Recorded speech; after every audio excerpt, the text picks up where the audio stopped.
Olga Charlotte Solomon. Principal, Malcolm Grove Graduate School of Hotel Administration, Dr. Chef K. Dean, Manipal College of Nursing, Dr. Judith Narona. Director, International Center for Applied Sciences, Dr. Harisha K.S.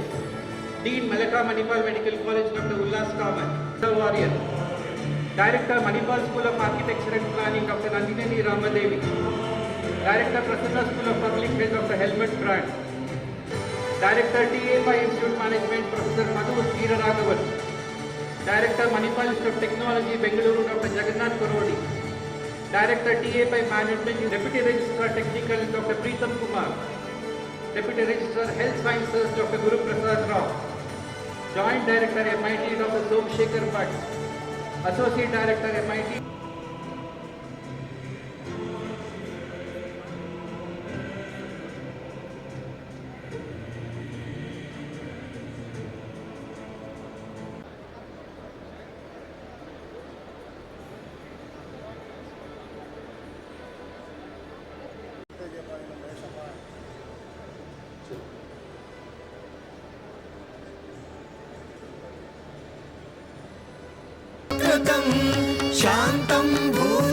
Dr. M.D. Venkatesh with a memento to our chief guest.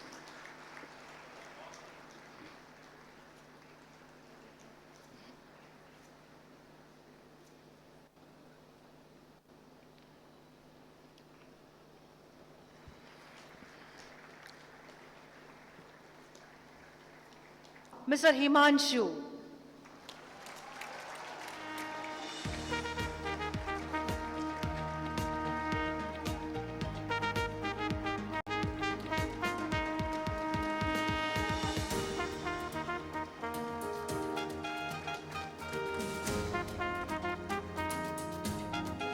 The best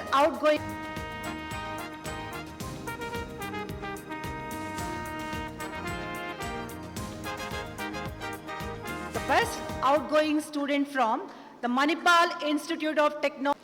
Ravan मर्यादा पुरुषोत्तम भगवान राम से ज्यादा लालजबुल थे, ज्ञानी थे, ज्यादा विद्वान थे, सब कुछ था।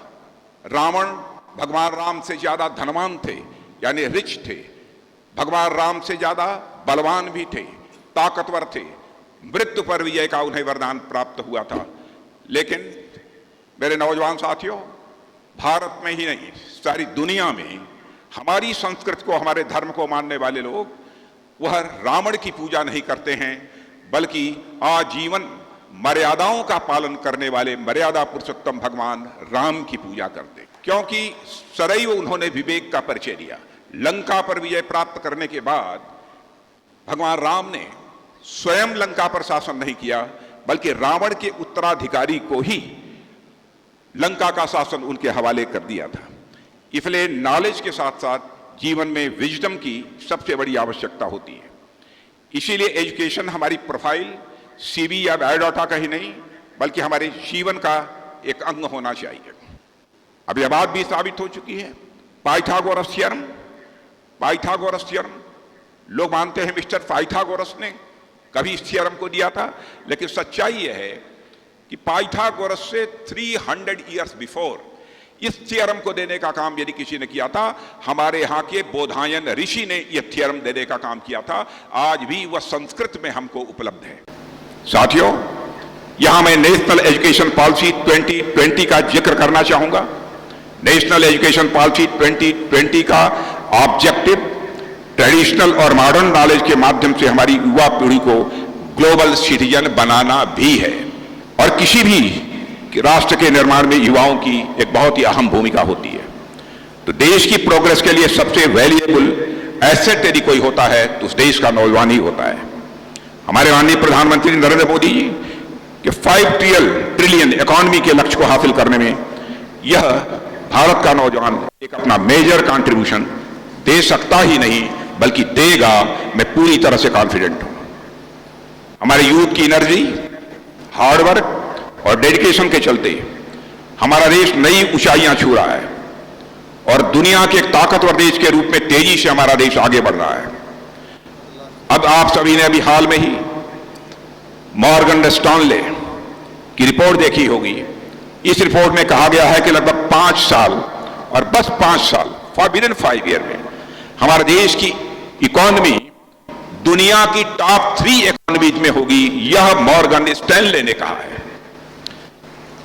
भारत की इस उभरती ताकत को once in a generation shift कहा गया है, और मैं कहता हूं यह तो अभी बस शुरुआत है साथियों। हमारे यूथ के बल पर देश के इंजन्स ने अभी तो फायर करने प्रारंभ किए हैं।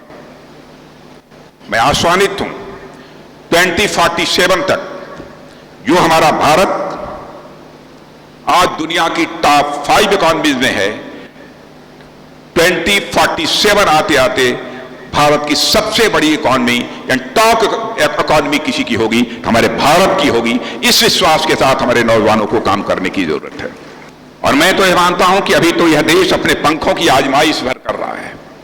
अभी तो हमारी पूरी उड़ान बाकी है। अभी तो हमने नापी है मुट्ठी भर जमीन, अभी तो हमने नापी है मुट्ठी भर जमीन, अभी तो सारा आसमान बाकी है। यानी 2047 तक आकर हम दुनिया की टॉप मोस्ट इकोनॉमी बनकर रहेंगे। इस कॉन्फिडेंस के साथ हमको आगे बढ़ने की जरूरत है। और मुझे कोई डाउट नहीं है कि वह दिन दूर नहीं जब हमारा देश पूरी दुनिया में हर क्षेत्र में नंबर 1 होगा।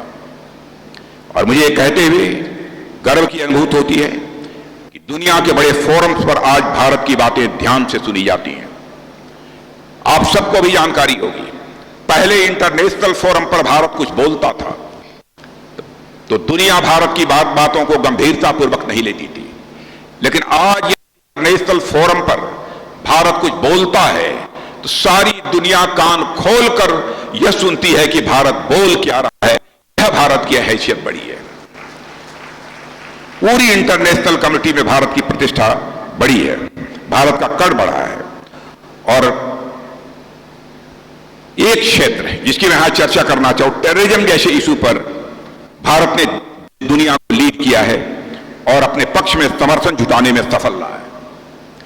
आतंकवाद को अपना टूल मानने वाले देशों को आज अच्छी तरह मालूम है कि भारत किसी देश को बेवजह छेड़ता नहीं है, लेकिन जो भारत को छेड़ता है तो उसका मुंहतोड़ जवाब देने की ताकत भारत के अंदर है, यह सारी दुनिया समझती है।